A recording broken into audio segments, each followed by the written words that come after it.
rebuttal, and then I'm going to have 3 points. First of all, I'm going to explain exactly what the concrete damage to the parents is. Then I'll explain about the cultural and clash that will occur here. And thirdly, I'm going to talk about how this is an inefficient allocation of our resources. Let's begin. And this is important in this debate. Let's begin. First of all, Sela said that there is no reason that the parents will feel pressure. Sela, I guess you don't know many new parents. When they have their first baby, they're pressured by everything. They look at the wheel of the car, they just buy their parents. So if they know there's even a slight chance that their kid might get taken away from them for life, I think there's going to be a lot of pressure. No doubt about that. Then you said we have to check everyone, and you gave us very interesting examples. Government buildings, the mall, the airport. So let's think about what's the common thing about all these examples. They're all in the public sphere. We alone talk for 5 minutes about the private sphere. You didn't show us one thing we should intervene in the private sphere. That's what we talked about. Then he said, now according to Sela's logic alone, when we said this, we didn't receive any answer, we should put a camera in every home all the time, because maybe in some cases a teenager is being abused. And you know what? This happens. Sometimes 1 in a million a teenager is being abused, but it's not worth it. It's not worth the damage that this causes. And finally he said, we have no other way. So we say, we can ask the doctors, we can ask the family, we can ask people who interact with neighbors. We will miss some of the kids. We're not denying that. But we think it's such a slight minority, not 1 in 1,000, maybe 1 in a million, that it's not worth all the damage that your affair will cause. And then to my next point. I want to make a whole point about organizational pressure. And every organization has to try to justify itself. That's why I said this point isn't relevant because they still have the same process. I guess you're not aware of the process to take kids away today. It's really simple. The social worker recommends, the court agrees. That's pretty much it. We have many cases today, of kids being taken away from their parents, and then we learn in retrospect that there was really no justification. So think what would happen if every family would be checked up. So we're going to have many more mistakes like this, and even if we're able to save 5 or 6 children, we will cause much more damage to 50 or 60. And that's why this isn't justified. And obviously this will happen more because the social workers will have to justify their job. They can't come to all these houses and never give any recommendation to take away a child. If that's the case, why are they hired in the first place? Now let's talk about the damages by constructive material. First of all, the damage to the individuals. I don't talk about the damage to the right, to the violation of the basic right. I'm going to be more concrete. Now, Omar already mentioned the inconvenience, and it's not just inconvenience. It's when you have the least time in your life, you have to start meeting with people and convincing them and organizing everything. But you know what? Let's leave that. Then there's the pressure that we already talked about. The pressure that your child might take away. Let's leave that in as well. But the most important thing, and this is the most concrete damage, is the humiliation.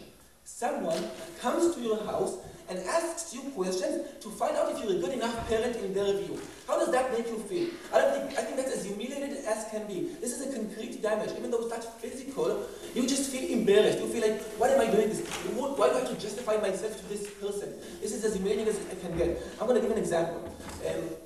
I was called to some sort of a questionnaire to prove to the license department in Israel that I'm sane, because I wasn't in the army. Now, this thing took 300 checkers in 2 hours, it really was complicated, but I felt humiliated afterwards. I wrote a letter. I got really angry. Why? Because people doubted my sainthood. Now, and here, I don't think it's sainthood, but never mind. Sanity. And here, people are doubting their basic ability to be parents. I think this is as humiliating as can get. But when is this worse? And this is my second point. This is worse because, I'm going to move into my second point now, just to be clear, about minorities, about cultural clash.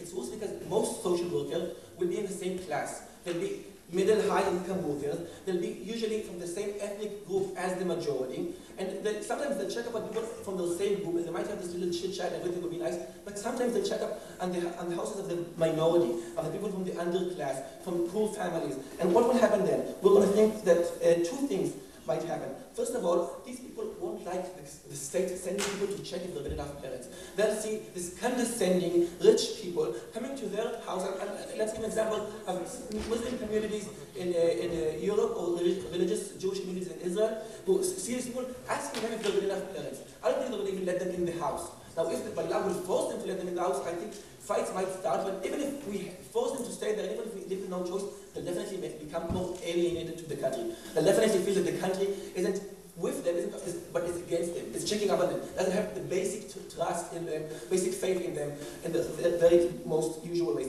But there's a second damage. The second damage is that there is always some sort of cultural bias and some sort of class bias.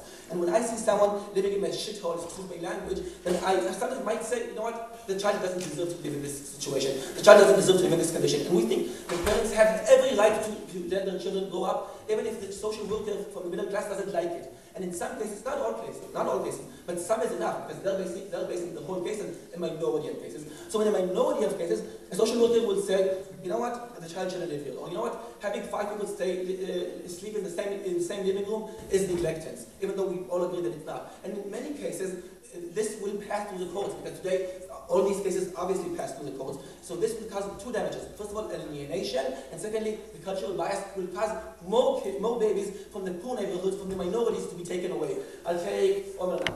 When all of us agree that something isn't neglect, then the court will also rule in that manner, or else the court is correct.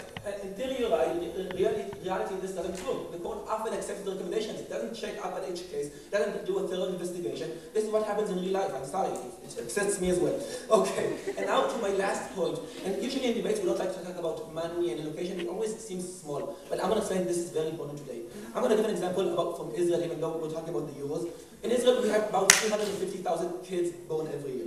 Now, I want to assume that there are going to be like 15 checkups, and I'm being nice here, I'm being conservative, but it's not only 2 months. Some will be 6 months and whatever. So that's, let me get this straight. That's 5 million checkups per year. Now, again, let's be very nice. Let's say a social worker can do 100 checkups a year. We need an army of 50,000 social workers. Get this straight. And most, and I'm saying most, I'm also being generous, 99.99% of these social workers won't do anything useful for anyone. So we have 50,000 social workers, a small army, going from house to house without any benefits, besides that one small case. And we've already shown that our damages are much bigger than this one small case.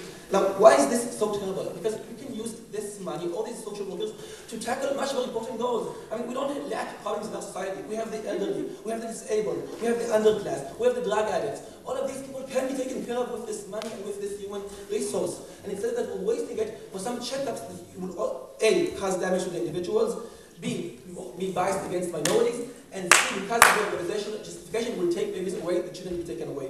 We should never accept this.